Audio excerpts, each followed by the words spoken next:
pre-pandemic parenting playbook. Vast and varied, so often dictated by pressure and privilege. For the lucky, there was classical music, learning to code as they learnt to count, and speak Spanish before they could stand. For many, preschool life was bubbling and busy. This is not my schedule, this is not my husband's schedule, this is kids' schedule. But not for all and not for long. The pandemic hitting pause no matter your position. If life and learning were unequal before COVID, what does it look like now? What's the impact? And how long will it last? Ready for the next dive? It's a truth persistent and problematic. How well off you are is likely to have an impact on the performance of your child. It's well known that there's an attainment gap between affluent children and their less well-off peers as they pass through the education system. It's less well known that that attainment gap exists before children even start school. Over a year ago, before the pandemic hit, we set out to ask why. A year later, after a pandemic no one could have predicted, we're returning to ask what the impact has been and if things have got worse. In 2019, 71% of children starting school were at the expected learning level. For those on free school meals, it was 55%. But there isn't data yet on what happened during the pandemic. I've been coming here since she was about 9 weeks old. It is difficult because I can't afford to go out and pay for soft play every day and things like that, and even getting around, like, the bus still costs money.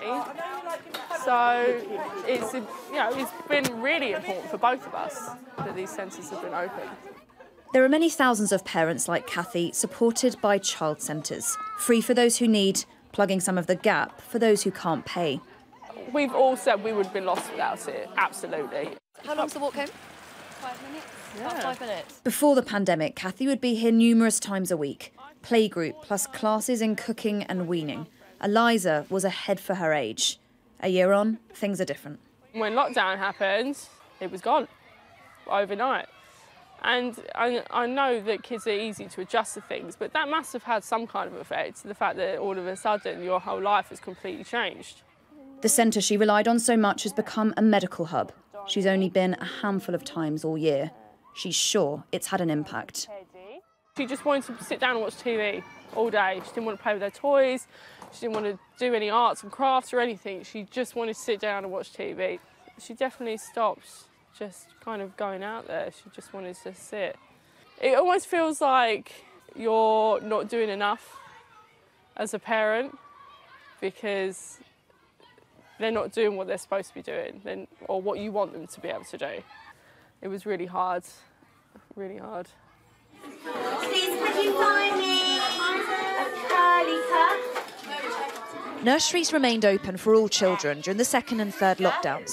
But during the first, only the vulnerable and children of key workers could attend. The harm wrought now coming to light. Who's that household lady? The Early Years Alliance represents those working with preschool children. In an exclusive survey of their members, 3/4 said they'd seen changes in the learning and development of children who stayed at home during the first lockdown. And nearly 60% said fewer children are now at the expected level of learning.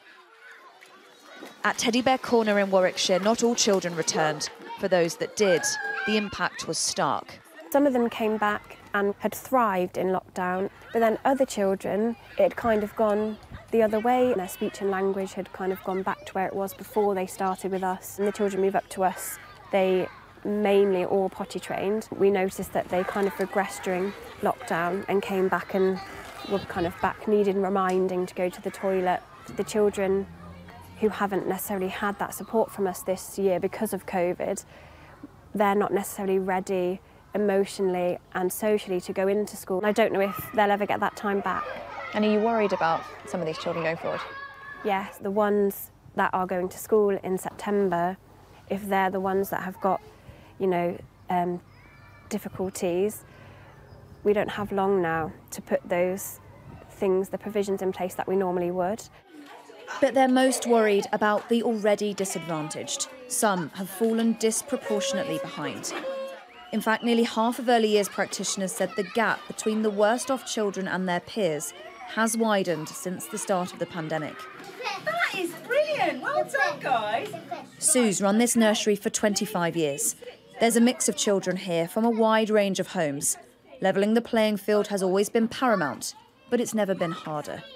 I think lockdown did have a profound effect on them.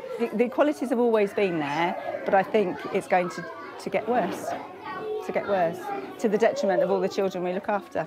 This generation could well be a partially lost generation from some things. And in all your 25 years of working in this sector, have you ever seen something that would have such an impact on children this young? No. The difference in outcomes is likely to be down to a complex mix of factors. Cramped living conditions perhaps, or parents working multiple jobs that can't be done from home. Experts in this field are keen to emphasise that all families are different and that the pandemic has taken a deep toll on all sorts of different people for all sorts of different reasons. But many fear the really detrimental impacts will last longest in the most vulnerable, that children will carry them through their time at school, entrenching already deep social and educational inequalities. You made this. You made it. Elsie May started attending this nursery during the first lockdown when her family qualified for extra support. It was probably the lowest point I've ever been as a parent. Nothing was as hard as the first lockdown. Philomena's a single parent and her eldest son has special needs. Look, eyes forward. She says the extra nursery time for Elsie May literally kept the family together, but that time has still taken its toll. Well, she's definitely regressed. Milestones that she was hitting, toileting, things like that. She's massively regressed in them to the point where, I've had to have the health visitor involved now. You worry as well that the impact of this will stay with her? With her forever, yeah. I truly believe it will. She used to be such a sparky little thing. I do think for Elsie May, it's changed her personality. It's changed her little way of thinking.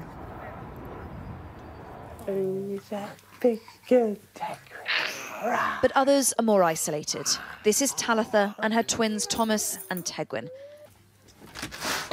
Hello, morning. How are you? I'm fine, thank you. When we met them last year, life was just settling down. They'd been homeless for a few months early in the twins' lives. Hello, sweetie. A baby bank delivery, another huge help.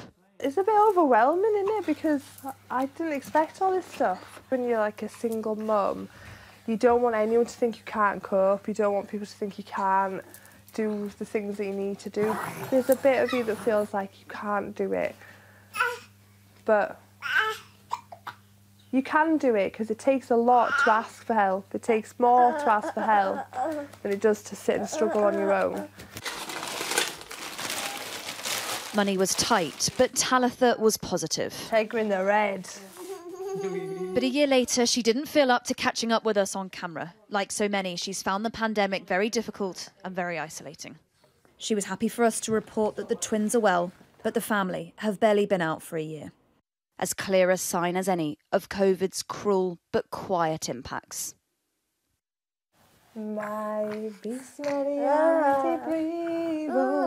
There are many hidden tolls to this pandemic. The worst may not be realised for years, taken on those too young to remember.